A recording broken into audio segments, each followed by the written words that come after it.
Assalamualaikum warahmatullahi wabarakatuh.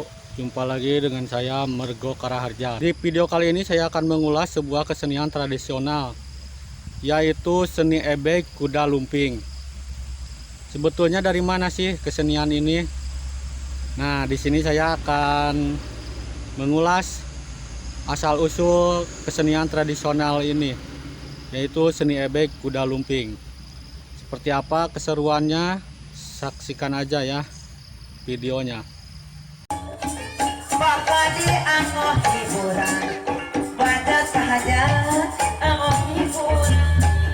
Ebek merupakan bentuk kesenian tari daerah Banyumas yang menggunakan boneka kuda yang terbuat dari anyaman bambu dan kepalanya diberi ijuk sebagai rambut.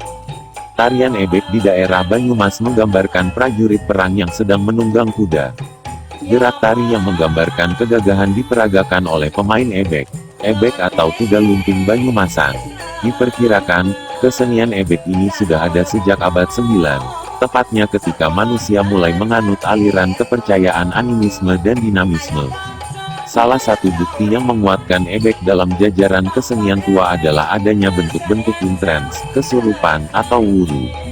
Bentuk-bentuk seperti ini merupakan ciri dari kesenian yang terlahir pada zaman animisme dan dinamisme.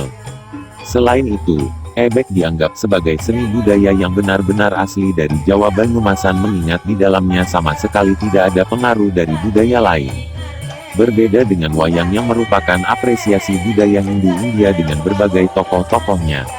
Ebek sama sekali tidak menceritakan tokoh tertentu dan tidak terpengaruhi agama tertentu, baik Hindu maupun Islam. Bahkan dalam lagu-lagunya justru banyak menceritakan tentang kehidupan masyarakat tradisional, terkadang berisi pantun, wejangan hidup dan menceritakan tentang kesenian ebek itu sendiri. Lagu yang dinyanyikan dalam pertunjukan ebek hampir keseluruhan menggunakan bahasa Jawa Banyumasan atau biasa disebut ngapak, lengkap dengan logat khasnya. Jarang ada lagu ebek yang menggunakan lirik bahasa Jawa Mataraman dan bahasa selain Banyumasan. Beberapa contoh lagu-lagu dalam ebek yang sering dinyanyikan adalah Sekar Gadung, Eling Eling, Ricik Ricik Banyumasan, Tole Tole, Waru Doyong, Anamaning Model Wong Purbalingga dan lain-lain.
Ayo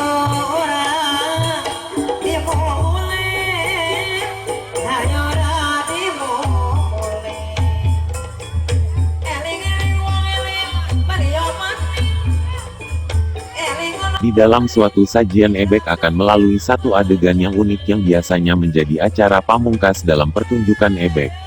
Atraksi tersebut sebagaimana dikenal dalam bahasa Banyumasan dengan istilah babak janturan. Pemain akan mendem atau guru kesurupan dalam bahasa Banyumasan, dan mulai melakukan atraksi-atraksi unik. Bentuk atraksi tersebut seperti halnya makan beling atau pecahan kaca, makan dedaunan yang belum matang, makan daging ayam yang masih hidup, berlaga seperti monyet, ular, dan lain-lain. Atraksi intens ini hanya dimainkan oleh pemain yang memiliki indang atau pembantu. Masing-masing pemain memiliki varian indang yang berbeda. Di antaranya indang ketek, yang mengantarkan pemain pada kondisi intens meniru perilaku monyet. Indang jaran, indang mayit, indang macan dan lain-lain. Dalam sebuah grup ebek setidaknya ada cukup banyak pemain, terutama untuk penunggang kuda lumping. Selain itu dalam sebuah pertunjukan ebek ada satu barongan, yakni sejenis topeng yang menggambarkan wajah macan, harimau Jawa, dan memiliki kain panjang ke belakang sebagai gambaran tubuhnya. Barongan seperti barongsai dalam budaya Tiongkok karena mulutnya bisa menganga. Hanya saja barongan sering dicat dengan warna gelap. Selain kelompok penunggang kuda lumping dan barongan, ada dua pemain yang menggunakan topeng bernama pentul dan tembem. Dalam masyarakat kedua pemain yang menggunakan topeng ini dikenal dengan nama cepat. Pentul adalah topeng yang memiliki hidung panjang dan biasanya berwarna putih. Sedangkan tembem memiliki wajah lebih menyeramkan dan berwarna hitam.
Di Banyumas, biasanya ebek ditampilkan dengan iringan musik calung Banyumasan atau gamelan Banyumasan.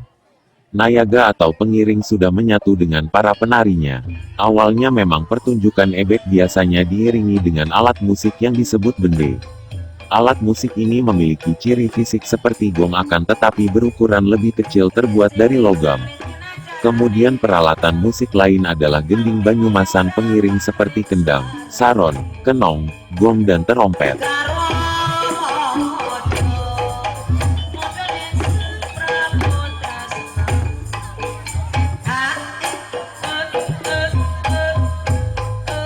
Salah satu kewajiban dalam pementasan ebek adalah ketersediaan sesaji atau menyan. Sesaji digunakan untuk persembahan kepada para arwah maupun penguasa makhluk halus di sekitar agar mau mendukung pementasan. Efeknya para pemain ebek akan mengalami trans atau kerasukan yang dalam bahasa Banyumas disebut mendem karena dirasuki makhluk halus. Di saat inilah para pemain ebek biasa memakan berbagai benda yang tidak lazim dimakan seperti pecahan kaca, beling, bunga-bunga sesaji, mengupas kelapa dengan gigi, makan padi dari tangkainya, memakan dedek, katul, bara api, kuning telur dan lain-lain. Keadaan mendem ini menunjukkan bahwa pemain ebek sedang menunjukkan bahwa dirinya adalah satria yang kuat. Pada akhir laga, pemain yang kerasukan akan disembuhkan oleh pemimpin grup ebek yang biasanya adalah seorang tetua adat dan disebut dengan istilah penimbul.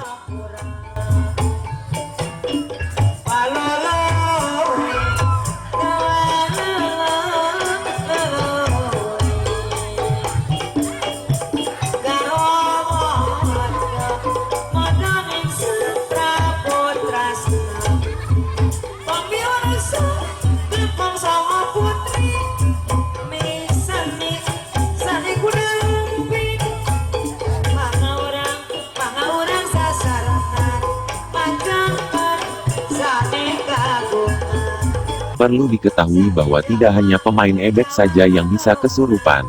Seringkali para penonton juga ikut mendem sehingga semakin memeriahkan pementasan ebek. Pada saat pemain dan beberapa penonton sudah kesurupan, pagelaran menjadi sedikit lebih kacau dan brutal. Namun justru inilah yang menjadi ciri khas ebek Banyumasan dibandingkan seni kuda lumping dari daerah lain. Terkadang orang yang kesurupan menari di depan pemain musik dan meminta dimainkan musik yang bagus. Jika musik berhenti maka pemain akan berhenti menari. Namun tidak semua pertunjukan ebek benar-benar terjadi kesurupan. Beberapa kelompok ebek ada yang hanya berpura-pura kesurupan atau akting seolah-olah mereka sedang kesurupan agar tampak heboh.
biasanya akibat ditubruk oleh penari yang sedang kesurupan atau memang sengaja kesurupan karena memiliki indang sendiri.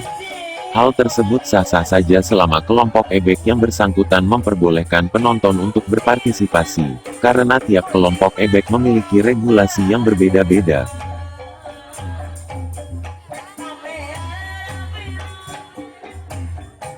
Indanger adalah istilah yang digunakan oleh masyarakat Tambak terutama para remaja untuk menyebut penonton yang berpartisipasi dalam suatu pertunjukan ebek secara sukarela. Biasanya mereka akan ikut kesurupan dalam babak janturan. Kenapa disebut indanger? Jawabannya adalah karena mereka menggunakan indang yang bukan berasal dari kelompok ebek yang bersangkutan alias indang tak diundang.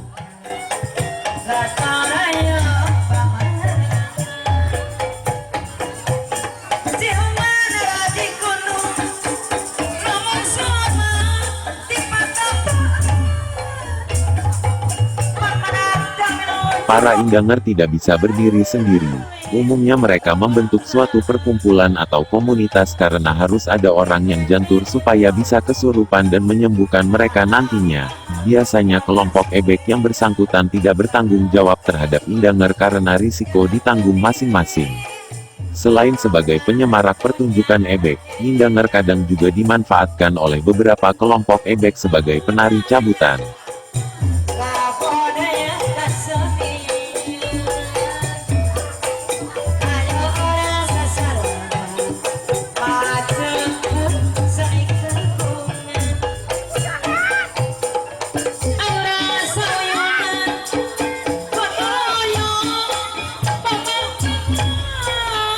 Akibat perkembangan budaya di Banyumas dan orientasi suatu seni pertunjukan juga yang dalam tahap awal merupakan sarana ritual telah bergeser pada bisnis seni pertunjukan, pembenahan dalam ebek pun segera dilakukan. Penataan pada ebek yang dapat meliputi bentuk iringan, penghalusan gerak tari, kostum ataupun propertinya banyak dilakukan oleh seniman Banyumas. Ebek biasanya dipentaskan pada acara hajatan baik acara hitanan maupun pernikahan.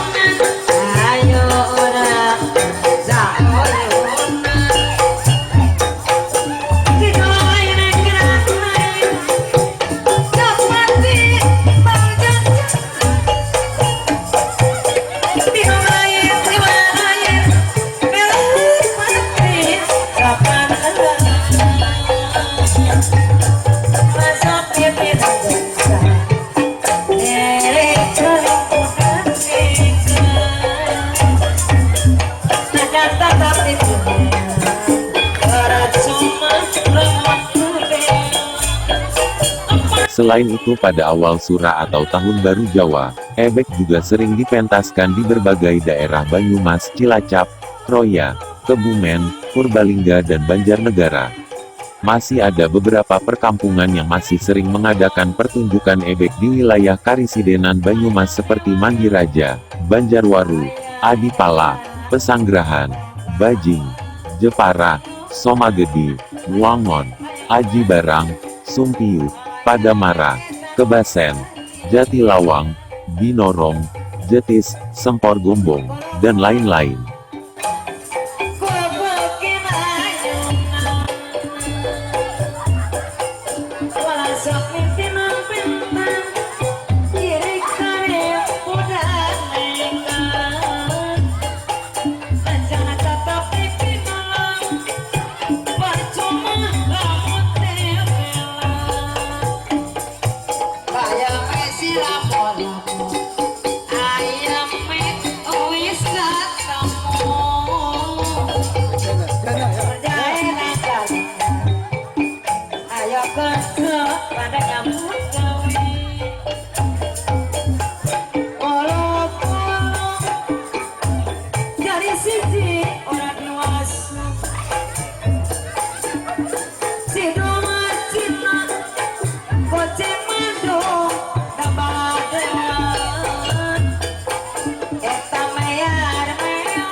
Foto lagi.